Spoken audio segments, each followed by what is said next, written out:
Mecanismos de aislamiento de reproducción. Mecanismos precopulatorios. Los mecanismos de aislamientos precopulatorios son los más económicos desde el punto de vista de la eficacia biológica de una población, ya que no se malgastan recursos en la producción de descendencia que puede ser débil, inviable o estéril. Entre ellos se encuentra aislamiento estacional o de hábitat.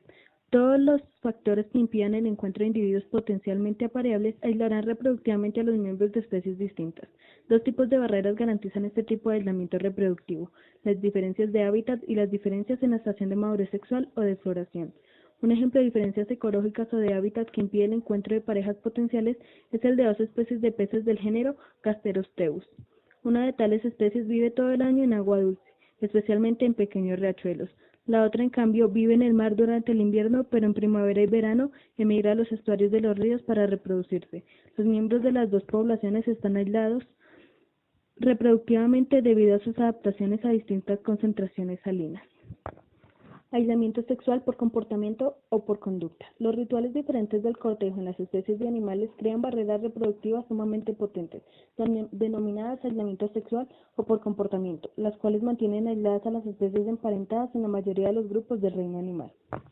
En las especies dioicas, los machos y las hembras han de buscarse, estar juntos y realizar los complejos rituales de cortejo y apareamiento, y finalmente copular o bien soltar en el ambiente sus gametos para hacer posible la fecundación. Las danzas nupciales, los cantos de los machos para atraer a las hembras o las caricias en la pareja son ejemplos de comportamientos típicos del cortejo que permiten a la vez conocerse y aislarse reproductivamente. Esto se debe a que cada una de las etapas del cortejo depende del comportamiento del congénere. A modo de ejemplo, el patrón específico del canto actúa como un mecanismo de aislamiento entre distintas especies de langostas del género Cortypus y en las cigarras del género Magicicada, en las cuales el sonido de su canto se emite a diferentes frecuencias si las especies aparecen en simpatria. Aislamiento mecánico. Las flores de muchas especies de angiospermas están evolutivamente diseñadas para atraer y recompensar a una o pocas especies polinizadoras, insectos, aves y mamíferos. Su gran diversidad en cuanto a forma, color, fragancia y presencia de néctar es en muchos casos el resultado de la coevolución con cada especie de polinizador. La dependencia con su especie polinizadora actúa asimismo como una barrera de aislamiento reproductiva. Mecanismo postcopulatorios. Entre los mecanismos que actúan después del apareamiento para evitar el éxito de un cruzamiento interpoblacional se encuentran impedimentos de fertilización. En los arrecifes marinos, el desove sincrónico de muchas especies permitiría un fenómeno de hibridación interespecífica, ya que todos los gametos de cientos de individuos de decenas de especies son liberados en el agua al mismo tiempo. Aproximadamente una tercera parte de todos los cruzamientos posibles entre especies son compatibles, en el sentido que los gametos se fusionan y dan origen a individuos híbridos. Esta hibridación aparentemente desempeña un papel fundamental en la evolución de las especies coralinas. Mortalidad de los cigotos e inviabilidad de los híbridos.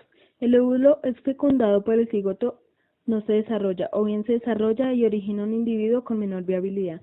Tanto en plantas como en animales se han observado numerosos ejemplos de este tipo de incompatibilidad. Así, cuando se realizan cruzamientos entre especies de género rana, se observan resultados muy dispares según las especies involucradas. En algunos cruzamientos no se observa segmentación del cigoto, es decir, la viabilidad del híbrido es extrema y se produce desde la primera mitosis. En otros se produce con normalidad la segmentación, así como los estadios de blástula, pero falla la gastrulación. Finalmente, en otros cruzamientos, los estadios iniciales son normales, pero ocurren fallos en las fases finales del desarrollo embrionario. Esterilidad de los híbridos. El híbrido presenta una viabilidad normal, pero es deficiente en cuanto a la reproducción o estéril. Esto queda bien demostrado en el caso de la mula y en el de muchos otros híbridos muy conocidos. La esterilidad puede deberse a la interacción entre los genes de las dos especies involucradas, a desequilibrios cromosómicos debido al diferente número cromosómico de las especies parentales, o bien a interacciones nucleocicloplasmáticas, como el caso de Culex.